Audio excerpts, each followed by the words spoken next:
How's it guys, and welcome back to another great Dennis review. And in today's video we're checking out the new Audi Q3. It's in its Sportback form. It's a 2-litre diesel, so I should be expecting some good power and some decent fuel economy. So let's see how it performs.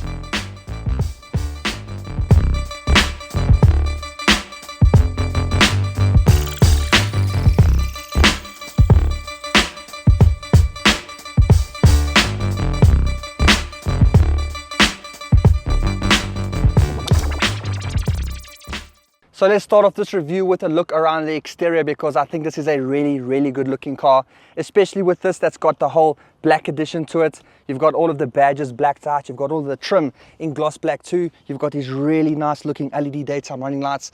Audi knows how to design a really nice car, and you can see how it still lives with the rest of the Audi family in terms of the design language, because I mean even beyond the Audi family, because in my opinion this is giving off baby Lamborghini Urus, especially because of these little hips at the back here.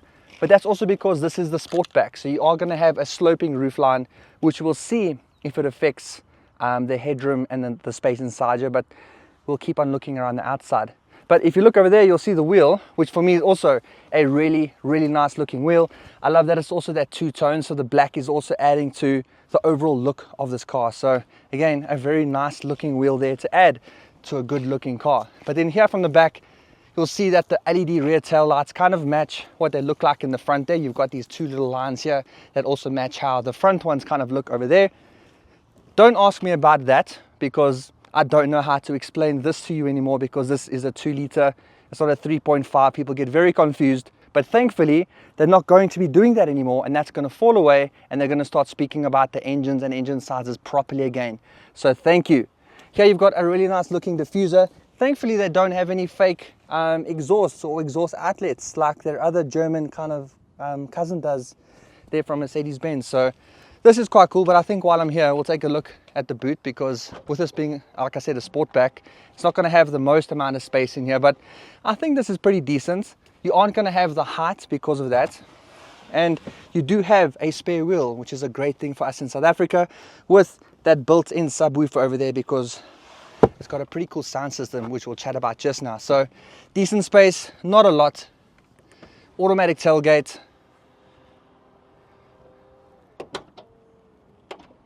Cool, let's go see how this thing drives. So let's first talk about what's powering this Audi Q3 Sportback 35 TDI. Now don't let that 35 confuse you, because it probably has already. So we're going to ignore the fact that it's called a 35, because it's got nothing to do with what we're actually driving here, which is a 2-litre 4-cylinder turbo diesel engine, putting out 110 kilowatts and 360 newton meters of torque, which is really nice in a small car package like this, because the car's small, it's nimble, you've got the power that you need. When you put your foot down, it goes. It's not thinking about what gear you need to be in. It's not thinking about the throttle response. It's doing what you want it to do. And even for a diesel engine, this is really nice. And trust me, after coming from a stint of reviewing, I don't know, 5 or 6 Chinese cars in a row now, which you guys would have seen on the channel, I did say that I was having a German car, and this is it. And I can definitely feel that I'm driving a German car, because it's doing what I want it to. The throttle mapping is good. The calibration's all there. There's not a lot of turbo lag, and it drives just like a car should. You want it to go forward when you want it to, you put your foot down and go. There's no lag. It's not deciding if it should be in first or second and then pulling you off in second, and then I'm glad that that's over, because now we can experience good driving again, a nice German car with some good power. And then that's probably why it costs what it does, because if you want quality and you want this sort of driving experience, you're going to be paying a bit more money. But the fact that they're asking for around 950,000 Rand for this thing that's completely bonkers. I can understand. It's very refined, it's very premium, it feels good in here. There's no rattles or creaks. Like I've said, it drives very nicely. The gearbox is really good. The 7-speed, it goes through them just like it should do. The engine's good. There's nothing to complain about this car. Obviously, except for the space, because it's quite small. It's the Sportback. It's got a low roof, so headroom in the back, and that's not that good, but we'll get to that. I just feel the pricing it's weird. I don't know what's going on with Audi and them, but I mean, if we can talk about why they could be pricing it like they do, then we can tick off the boxes like premium, yes. Good build quality, definitely. Modern elements in here, from a technology point of view. Modern elements, yes. You've got a Audi digital cockpit in front of me here, which gives you all the information you need. It's crisp, it's clear.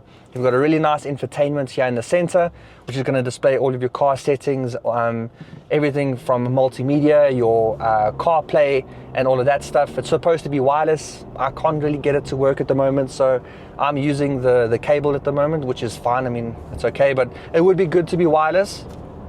But that's kind of where the fanciness ends.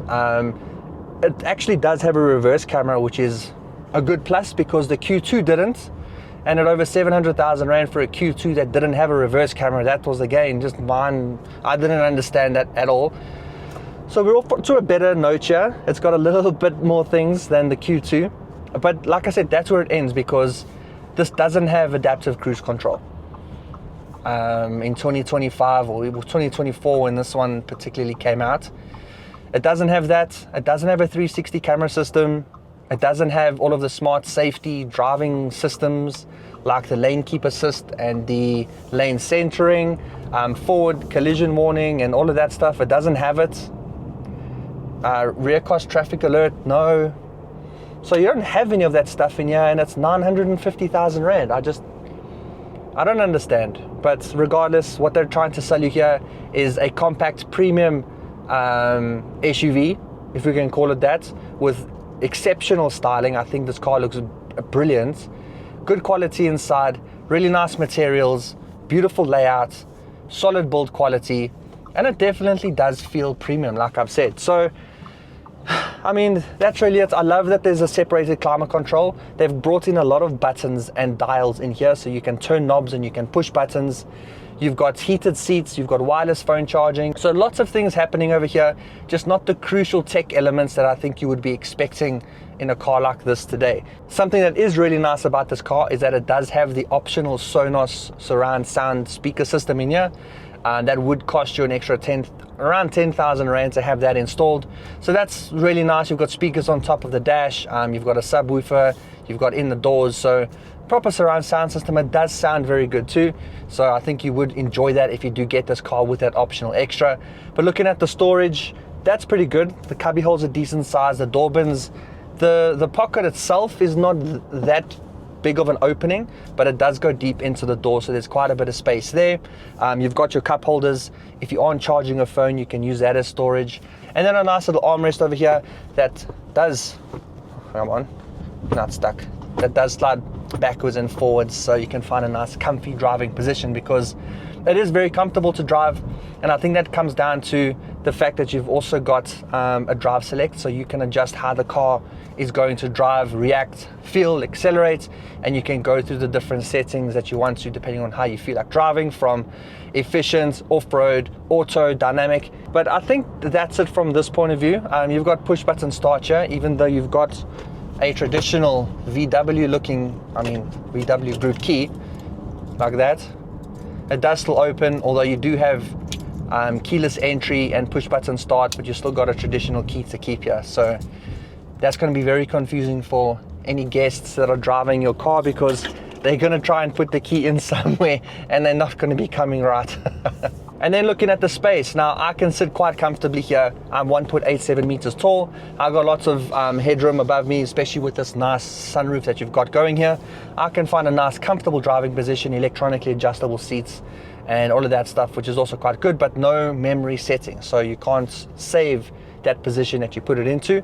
Then looking into the back seats, that space in there is not that good. As you can see here, this is, like I said, in my driving position, and my knees are right up against the seat.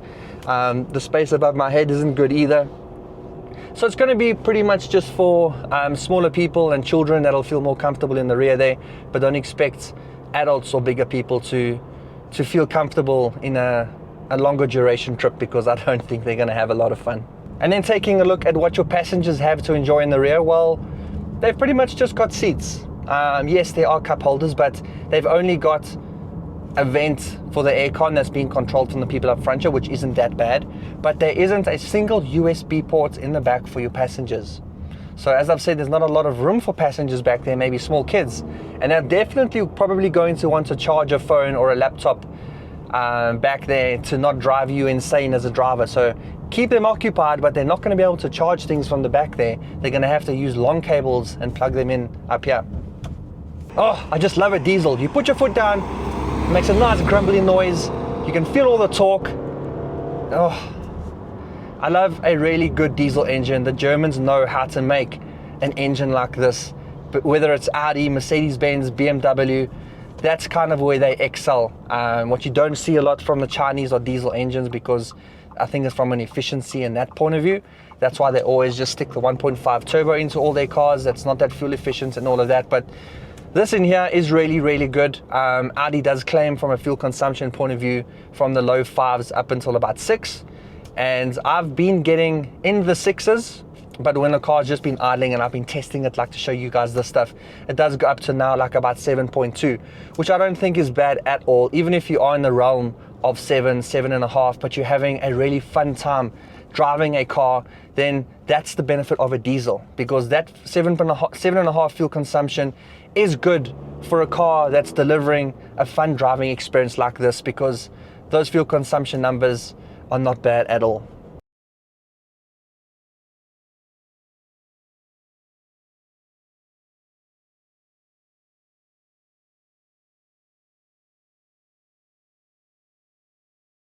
And then onto the verdict in the form of the GDR test.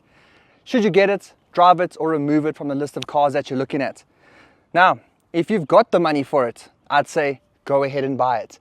But a lot of people aren't going to have the money, because around 950,000 Rand for a car that's this big with not that much spec, I think it's pretty hard to convince someone to tell them to go get it. So maybe just go and drive it and see if this is the right car for you. You're going to love the way it drives. You're going to love the way that it feels. You're going to love the interior. So there's not a lot to not like about it except for the price. So if you want to look at getting yourself an Audi Q3 or any Audi, then go check one out on changecars.co.za. They're a website that sells new and used cars, but the best thing about them is that they vet and check every single dealership that sells cars on their website, essentially making them the safest online platform to buy and sell cars in South Africa. Now, a great thing about their website is that you can go and get financial advice, you can get car buying advice, and you can even bring them quotes from dealerships that aren't on Change Cars. And not only will they match the quotes, but they'll beat it too. So go check out changecars.co.za. They're also a proud partner of Greg Dennis Reviews. Thank you so much for watching another Greg Dennis review. I hope you enjoyed this, and I hope you learned a whole bunch more about this new Audi Q3 Sportback. And if you did enjoy it, please do drop a like below. And if you want to see more videos like this, other car reviews and everything in between, then please subscribe. And until then, I'll see you in the next one. Cheers. This is nice.